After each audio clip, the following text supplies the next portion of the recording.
Bonsoir à tous et bienvenue sur NCTV Actu. Voici l'image du jour. Ce manioc, il a été déterré ce matin à la tribu de Oundjo de la commune de Vaud par Eliane Poeni. Alors combien mesure-t-il? Je vous laisse faire des propositions. Sachez que nous sommes en direct sur Facebook Live et je vous donne le résultat en fin de journal. Mais voici les titres de notre édition.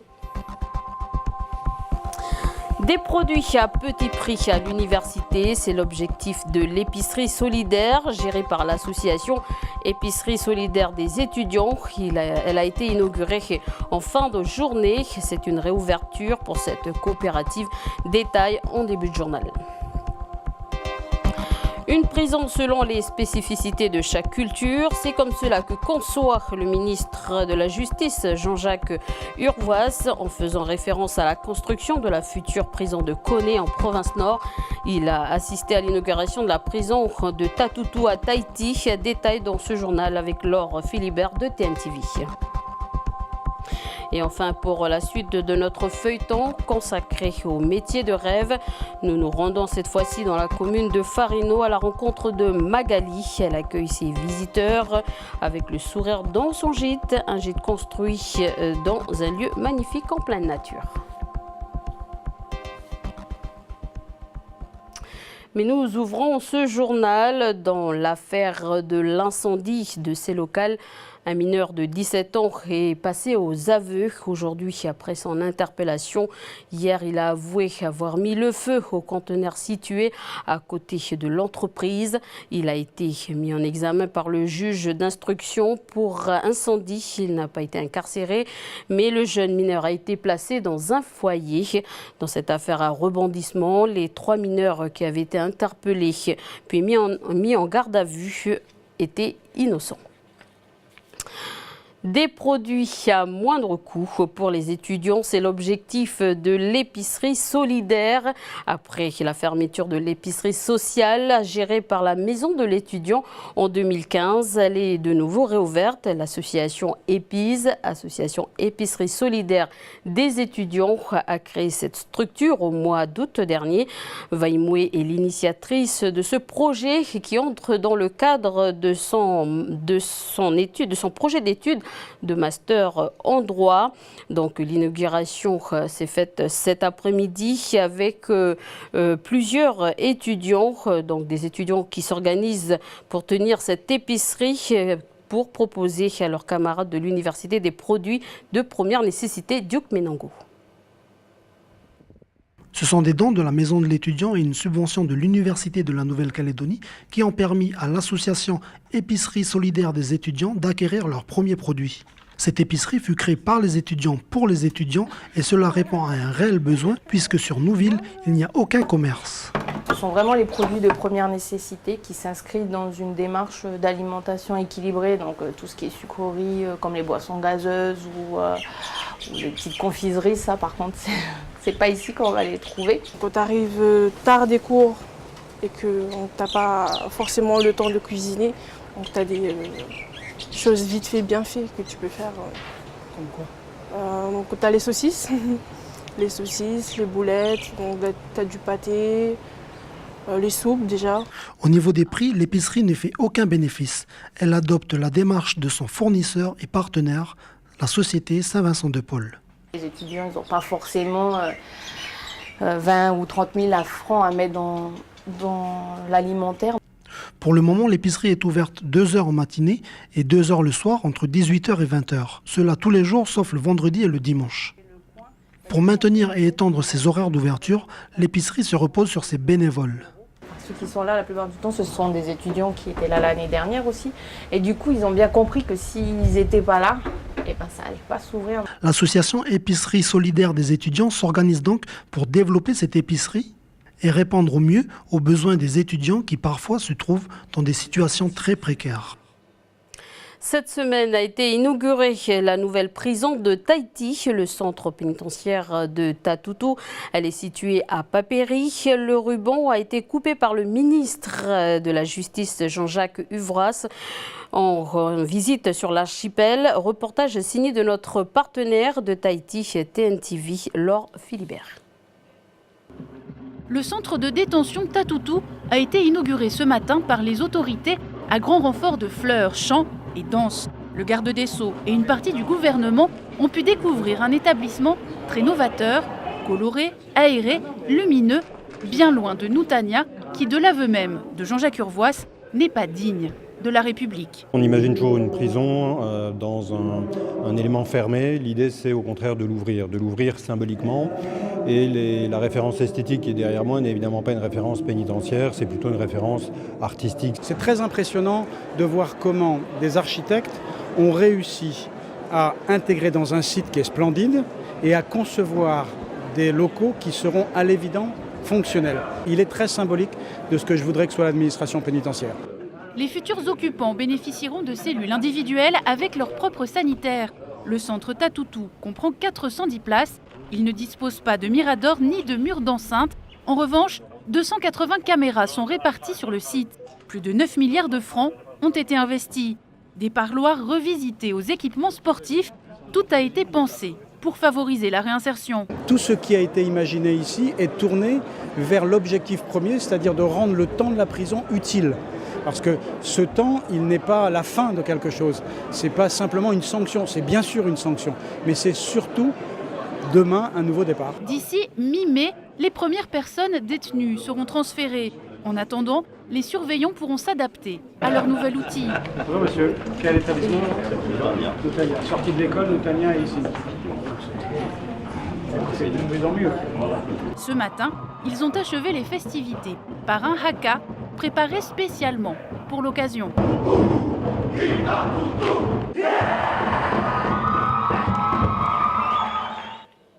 Le garde des Sceaux a également visité la prison des îles Marquises, l'archipel situé au nord de Tahiti. Il a rappelé la nécessité de construire des établissements adaptés à l'environnement culturel et il a fait allusion à la future prison de Koné. On l'écoute. Sinon, il y a plusieurs manières de purger sa peine, plusieurs manières de payer sa dette à la société, plusieurs manières de se préparer à revenir dans ce que nous appelons nous le milieu ouvert, c'est-à-dire dans la vie classique.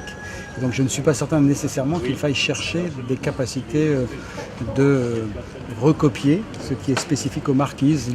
J'ai été en Nouvelle-Calédonie il y a un mois. Nous construisons un établissement pénitentiaire dans la province nord, à Koné. Il a la spécificité des Kanaks. Nous ne sommes pas chez les Kanaks, nous sommes chez les Marquisiens et donc il est bien normal qu'il y ait ici une forme adaptée à l'archipel.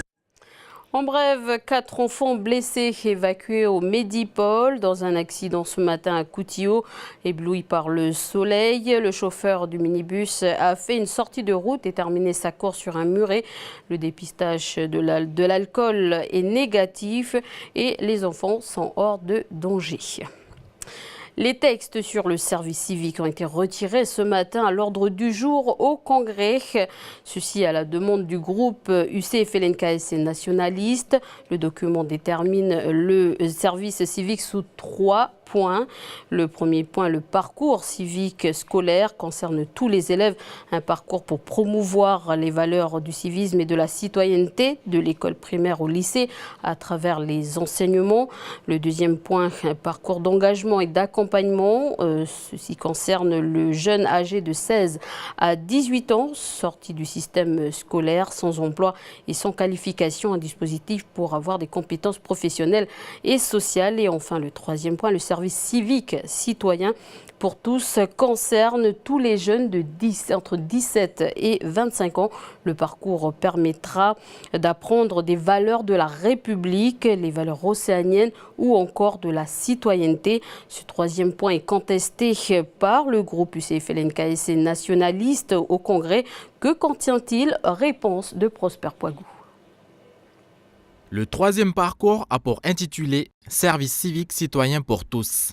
Il concernera tous les ans 4500 jeunes résidents calédoniens, garçons et filles, entre 17 et 25 ans. Objectif, l'amélioration de la cohésion sociale et de l'esprit citoyen. Ce parcours permettra ainsi l'apprentissage des valeurs républicaines et océaniennes. Parmi les formations envisagées, des mises à niveau sur différents thèmes comme la santé, la prévention routière, les règles de vie en société ou encore les bases de français et de mathématiques. Côté pratique, des activités sportives et culturelles et même du secourisme seraient au programme. Le Congrès délibérera parmi les 3 options de durée qui lui seront soumises par le gouvernement, 1, 3 ou 6 mois.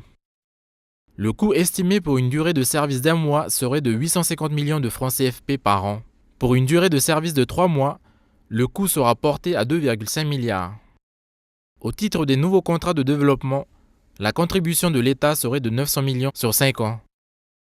Si le gouvernement le souhaite obligatoire pour tous, l'État doit encore approuver ce point qui impose de modifier soit la Constitution, soit la loi organique.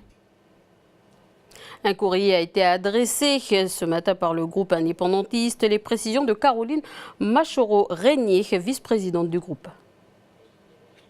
Notre esprit, c'était de donner la possibilité aux jeunes de consacrer 1 an de leur vie au service des autres, au service de leur pays. Maintenant, ça c'est l'objectif, maintenant on fait comment? Et c'est tout ça qu'il faut discuter, il faut qu'on se mette d'accord déjà sur les objectifs de ce service civique, sur la méthode, sur le contenu proprement dit, et sur le financement parce que ça va demander de l'argent. Et qui sont les intervenants dans cette affaire-là? Nous, ça n'est pas du tout d'un point de vue politique, ma démarche, elle n'a rien à voir avec ça. Parce que justement, nous, on n'a pas d'intérêt politicien dans la période qui va s'ouvrir. Le tourisme en Calédonie, c'est aussi l'accueil chez l'habitant ou les gîtes répartis donc dans l'ensemble du pays. Et le rêve de tous, c'est de pouvoir travailler à domicile, encore mieux dans un décor magnifique au milieu de la nature. C'est le cas de Magali Tillier. Elle est gérante d'une table d'hôte à Farino. Le reportage d'Océane Sobler, c'est la suite de notre feuilleton consacré au métier de rêve.